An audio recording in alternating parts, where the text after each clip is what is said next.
Everyone was taken aback when this man showed up at the wedding. However, they were mute when he took the mic. Welcome to USA Stories channel. Do not forget to subscribe and activate the bell button to receive all new updates. Now let's go to the story. John was a 40-year-old vagrant. All he can recall is waking up in a hospital almost 5 years prior.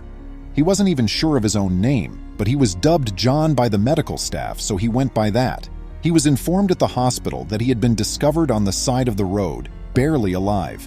He seemed to have been thrown from a car that crashed and caught fire at the base of a cliff, killing everyone else inside but for himself. There was no more explanation for their link, and the other passengers in the car were all men. Although the physicians were aware that the accident had caused amnesia, they believed it was only a transient condition and that he would eventually retrieve his memory. When he was well enough to be released, they let him go with the expectation that he would return home because they were unable to locate his family because he did not have identification on him. But because he didn't know where home was, John chose not to go there. He spent hours waiting at the bus station the day he was freed, since he had no idea where to go. He boarded the last bus and got off at the final stop when it arrived. He met Ray there when she discovered him wandering the streets. When John said that he did, Ray, who had asked him if he needed a place to sleep, brought him to a gathering spot for the homeless near the bus stop. John was pleased with how kind everyone was and was taken aback to see so many tents in one area. They asked him questions for which he had no answers, but it didn't stop them from providing him with a bed. He eventually grew used to living like a homeless person as time passed. He was happy with his life until Ray showed him how to obtain the necessities. However, there was always a persistent thought in the back of his mind. His pre-accident existence was something he really wanted to know, but it eluded him. John could only recall that it was a song. Though he couldn't recall where he heard it, it always made him feel better. He was immediately referred to as John the Singer, since he had been singing the song every night since arriving at the homeless hub. They invited him to perform for them on evenings when they needed entertainment. However, he would only sing one tune, and they eventually became weary of hearing it. While searching for meals one day, John and Ray came upon an area where loud music was being played. John paused to listen, and he was soon joining in on the song. He was thrilled to recall anything from his past, and the lyrics were drawn from his recollections. After that, he went to the same location every day to listen to music. Though he rarely understood the words, he eventually picked up a few songs and began amusing the shelter patrons with them. A buddy of his once advised that he start singing to get money. He began charging $1 for each request once everyone gave their approval. He saved money to purchase a guitar because, for some reason, he thought he could play it. John, the vocalist, rose to prominence. Every time, he would sit on a sidewalk and wear a cardboard around his neck that said, "Make your song request and I'll grant your wishes for $1." Every time, John brought his profits to the shelter so that they might be divided. Although John appeared content in his new life, there was always the unanswered issue regarding his background. A couple was arranging their nuptials just across the nation. May and Ryan had gone above and above to make sure everything about their wedding was ideal.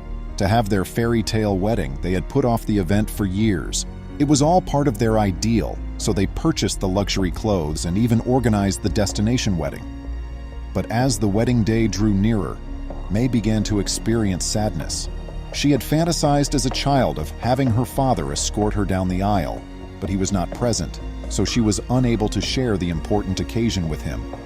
By pretending to be their dad, her brother attempted to lift her spirits, but it wasn't the same. They flew to the wedding location 2 days before to the event to put everything up. However, the band that was scheduled to perform that evening informed them that their flight had been delayed and they would not be able to arrive in time for their wedding. May found it hard to believe. If they could find someone to sing, her ideal wedding would be destroyed. A DJ was proposed by her friend, but none was available.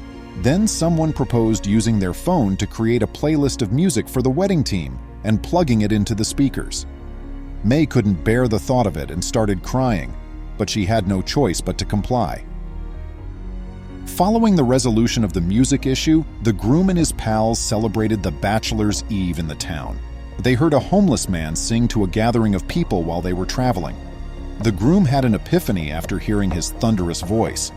After handing the man $1, he approached him and requested him to sing a wedding song. The guy spoke, filling the room. The homeless man said yes when Ryan, the groom, asked him if he would want to perform at the actual wedding the next day. The groomsman went to the homeless man's regular site the next day to pick him up. His name was John. Despite his best efforts, his clothing were soiled and outdated. The groomsmen bought him an outfit since they knew he wouldn't have anything good to wear. He still appeared rather haggard with his long hair and disheveled beard, but he looked better. When it was time for the bride and groom to dance, they instructed him to come on stage and sing. The bride was unaware of the surprise the groom had planned for her until just before the wedding celebration, but she was at a loss for ideas. She watched a man with a guitar come on stage when it was time for their first dance. A few visitors, including May, were uncertain about his presence. They were really a little taken aback and questioned the identity of this scruffy-looking dude. However, the man opened his mouth and started singing before May could become agitated once more. He had a wonderful voice. May was ecstatic and taken aback. Ryan was happy too. He didn't respond when May persisted in asking where Ryan had found him. "Don't worry, my love," he murmured. "Let's have fun." The crowd asked for more songs when John finished the first one. The song he recalled from his past, the only tune he had sang at the shelter at start, was the first song that sprang to mind. The bride abruptly stopped dancing as he picked up the microphone and started to sing. Taking a close look at the homeless man, she exclaimed, "Dad!" Her dad had written this song just for her, which was why she'd asked. When she was younger, they had both sang it a lot. All in the bridal hall was bewildered, but as she drew nearer, a flicker of recognition appeared in her eyes. She ran to give him a hug and started crying. Her brother and mother walked up to the stage. Please remember to subscribe to our channel, give us a thumbs up, and turn on the notification bell so you won't miss any of our videos. If you enjoyed the tale, the next video that plays on your screen will probably move you too.